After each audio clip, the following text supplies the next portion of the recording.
Hey guys, welcome to First Look Gamer. Today, I wanted to talk about my love of the Xbox 360, kind of sit back, reminisce, and see why it was such a great console. So, let's dive in.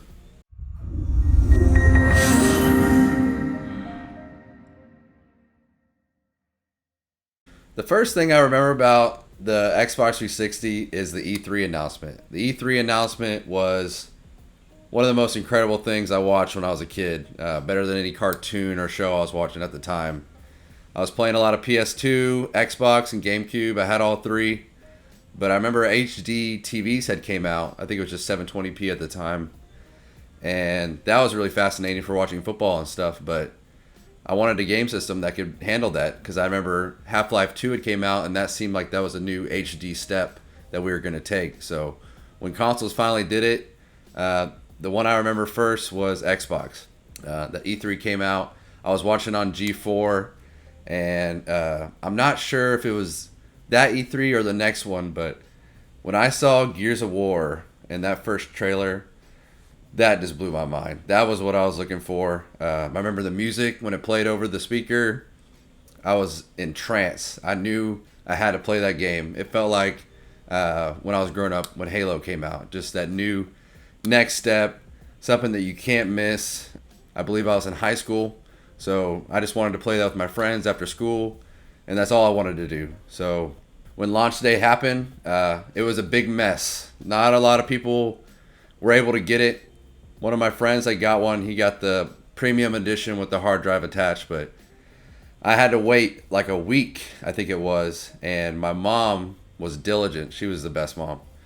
She found one in Galveston. I live here in Houston, and Galveston's about an hour drive, and we drove all the way down there. The GameStop held it for us, and we picked it up, and I was freaking out because I was in high school, just got my own room that was away from my brother, and I got my own TV in there, and I remember I came home, set it up, and actually I got two games. One was King Kong, if I remember right, and Call of Duty 2.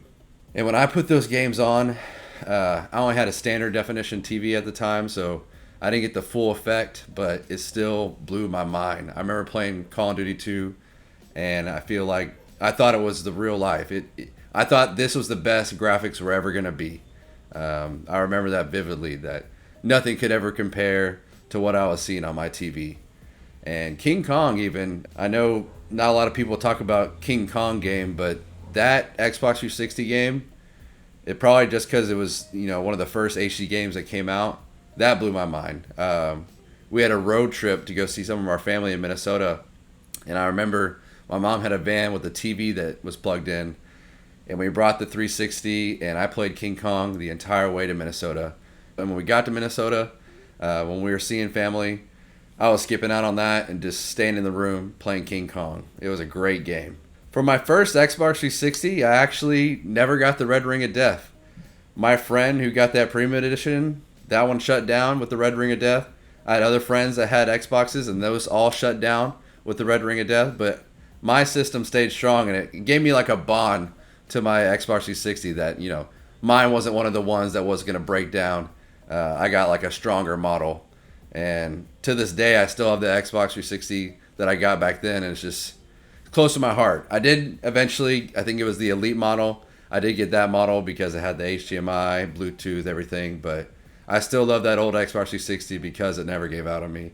Now, I was a huge Halo fan from the first one. I had an Xbox original day one. My grandpa got it for me, and Halo was big in our house. I remember when Halo 2 came out, I don't think we went to school for a week. We just played Halo 2, trying to figure out how to get off map, things like that. All of us wanted to see what an HD Halo would look like, and I remember the first trailer that came out for that, my mind was blown. Just like the Gears of War game, I was like, this is what I need to do. This is what I've been waiting for. And if I can remember, I think a multiplayer beta came out first, and that's all I did. I remember this one specific map. It might have just been one map on the beta, but we played that again and again and again. And when the game came out, I believe it was 3 that had the Forge mode, where you build your own levels or you'd work off of a level that they made. We were making levels that would go up to the sky and you would play in the sky.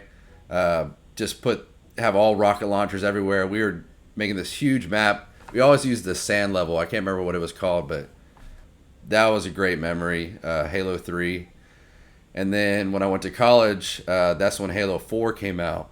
So I had a little gap there, and I could say the same thing for the GTA franchise. GTA 4 came out when I was in high school, and I played 3 and Vice City nonstop. Those were 2 of my favorite games ever.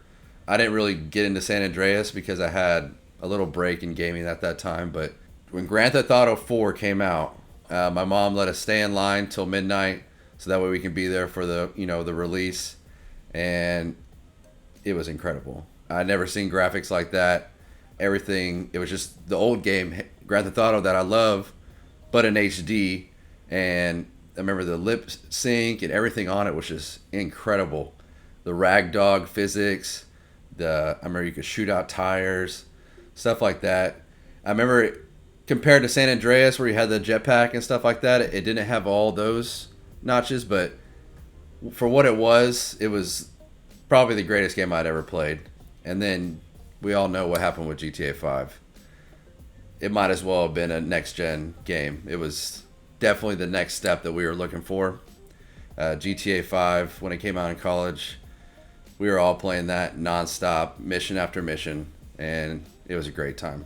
I have a cool story with Elder Scrolls franchise. This is where it really went big. We got Morrowind on the Xbox, but it was kind of old, and you didn't know where to go. But when Oblivion came out, that was one of the first games, if I remember right. And for a first-person game to look like that back then, it was mind-blowing. I remember even my grandpa, that's all he wanted to play when it came out. And one time we spent the night at his house, and me and my brother were being bad, and we snuck out late at night. And when we came back, we saw him in the kitchen, so we thought that we were in trouble. But actually, we weren't. He thought we were in bed, and he was using our Xbox downstairs to play Oblivion while he thought we were sleeping. And I remember we stood outside the window just watching him for hours. I think it went until like 3 a.m. We couldn't go back inside because he wouldn't stop playing. And finally, he went to bed, and we just walked right upstairs and never got caught. But that was a great memory with the Xbox 360. Even my grandpa was into it. That was just how incredible it looked. And then, of course, Skyrim. Skyrim's another game that came out when I was in college. And me and my buddies, when that dropped, I mean, had anybody ever seen anything like Skyrim? Dragons flying around, sword and shield, magic, all the different missions. I actually just went back recently and played it with the re-release, and it's still gorgeous. It still has a great story, and I think everyone's waiting for the next one because we haven't got one since the Xbox 360. And sticking with Bethesda, I got to talk about Fallout 3 on the Xbox 360. One of the greatest games of all time, bar none. All the different missions, all the different choices. Storyline was incredible. Did you activate the nuke or did you not in that town? The shooting mechanic where you could, zoom in and choose head, leg, wherever their soft spot was nuts. And all the little, extra side missions like finding the alien UFO. I can't remember if that was 3 or New Vegas, but New Vegas was super cool too because that setting, but in Vegas, of course, is going to be great. And the overarching bad guy during the whole time, super ominous. I remember there was an Elvis guy in the game, and that was a really cool storyline. Both those games were top notch and some of the greatest gaming experiences I've ever had. So you also can't forget about the Assassin's Creed series. That's just another open world simulation game. We had never seen any games like that before, kind of like a stealth. There was a medieval one, a Revolutionary War one. Everyone knows Black Flag, where it's pirates and captains and stuff like that. So I remember when the first Assassin's Creed came out, I was super confused because you were going into a computer and, I thought the whole game, when I watched it at E3, I thought the whole thing would just be in ancient times. But no, you're a guy who's going back through a simulation to see these memories so they can get different artifacts. And it's a whole big storyline. You have to look up the lore of Assassin's Creed as a whole, but that started my love for that. So many great franchises came out through that generation. You know, Gears of War, Halo didn't start there, but Assassin's Creed, and then the big Call of Duty games that, you know, became such a landmark. It just really started it all, and I'm super appreciative of that generation and what all it did for us. So it's no wonder this generation for a lot of people is the best. I totally agree with that. I grew up more on the PS2, GameCube, Xbox, you know, generation, but this one was definitely the game changer. Everything went to HD, and Xbox 360 led the way. I know PS3 and Wii both, I believe, ended up with more sales, especially the Wii, but the 360 is what I remember everybody having. Everybody had a freaking Xbox 360. Everyone loved it. Everyone played together online. So, you know, it started the Call of Duty online, you know, matchmaking that everyone loves to this day. So, what will we do without it? I'm not sure. That was the biggest game changer, and it really put Xbox on the map. So, I respect it. I think it's the greatest console from that generation, and it's one that I keep going back to. Anyways, guys, if you have any memories with Xbox 360, please leave a comment below. If you could, subscribe, hit the bell, share, like this video. It really helps out a lot. So, anyways, guys, thanks for watching.